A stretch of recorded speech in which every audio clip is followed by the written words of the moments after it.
Pinocchio finds the fox and the cat again, and goes with them to sow the gold pieces in the field of wonders. Crying as if his heart would break, the marionette mourned for hours over the length of his nose.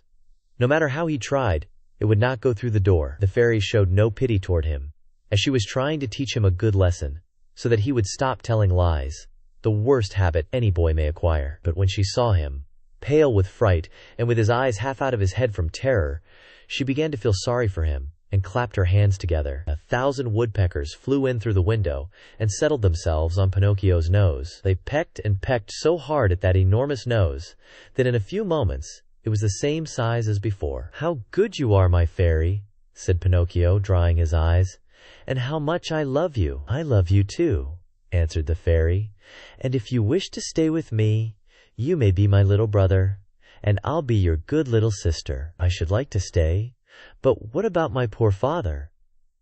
"I have thought of everything.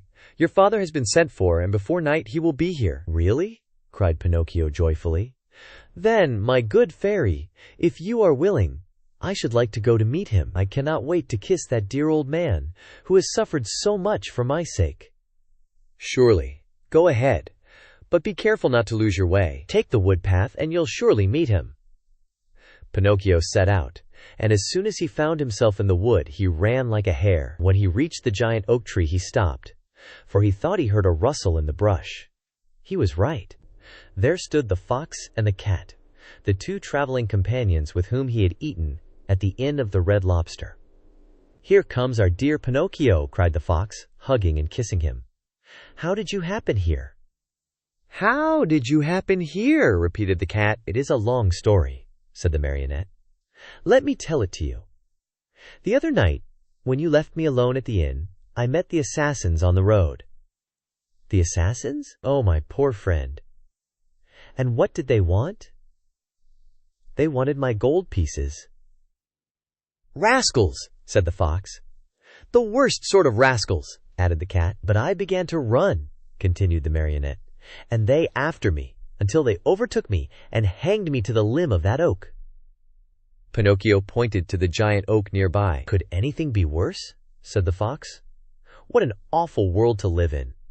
Where shall we find a safe place for gentlemen like ourselves?" As the fox talked thus, Pinocchio noticed that the cat carried his right paw in a sling. "What happened to your paw?" he asked. The cat tried to answer, but he became so terribly twisted in his speech that the fox had to help him out. "My friend is too modest to answer. I'll answer for him. About an hour ago, we met an old wolf on the road. He was half starved and begged for help, having nothing to give him. What do you think my friend did out of the kindness of his heart? With his teeth, he bit off the paw of his front foot and threw it at that poor beast so that he might have something to eat." As he spoke, the fox wiped off a tear. Pinocchio, almost in tears himself, whispered in the cat's ear, "If all the cats were like you, how lucky the mice would be." "And what are you doing here?" the fox asked the marionette. "I am waiting for my father, who will be here at any moment now." "And your gold pieces?" "I still have them in my pocket, except one which I spent at the Inn of the Red Lobster." "To think that those 4 gold pieces might become 2,000 tomorrow. Why don't you listen to me? Why don't you sow them in the field of wonders? Today it is impossible. I'll go with you some other time." "Another day will be too late," said the fox. "Why?" "Because that field has been bought by a very rich man, and today is the last day that it will be open to the public." "How far is this field of wonders?" "Only 2 miles away. Will you come with us? We'll be there in half an hour. You can sow the money, and, after a few minutes, you will gather your 2,000 coins and return home rich. Are you coming?" Pinocchio hesitated a moment before answering, for he remembered the good fairy, old Geppetto, and the advice of the talking cricket. Then he ended by doing what all boys do when they have no heart and little brain. He shrugged his shoulders and said to the fox and the cat, "Let us go. I am with you." And they went.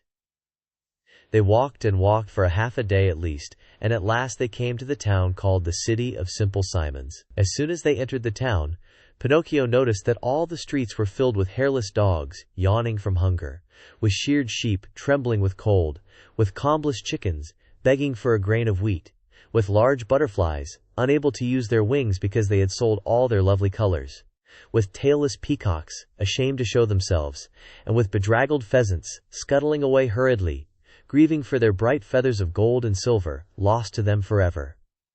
Through this crowd of paupers and beggars, a beautiful coach passed now and again. Within it sat either a fox, a hawk, or a vulture. "Where is the field of wonders?" asked Pinocchio, growing tired of waiting. "Be patient.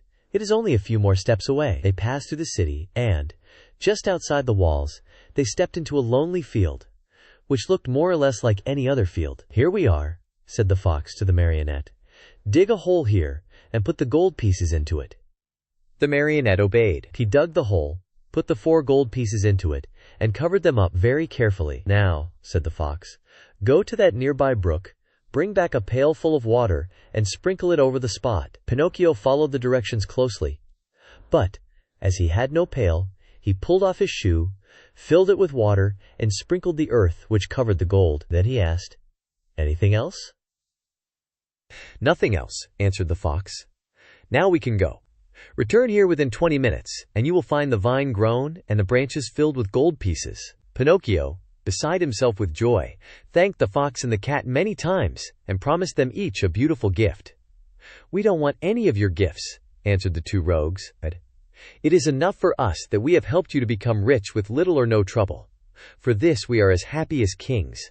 They said goodbye to Pinocchio and, wishing him good luck, went on their way.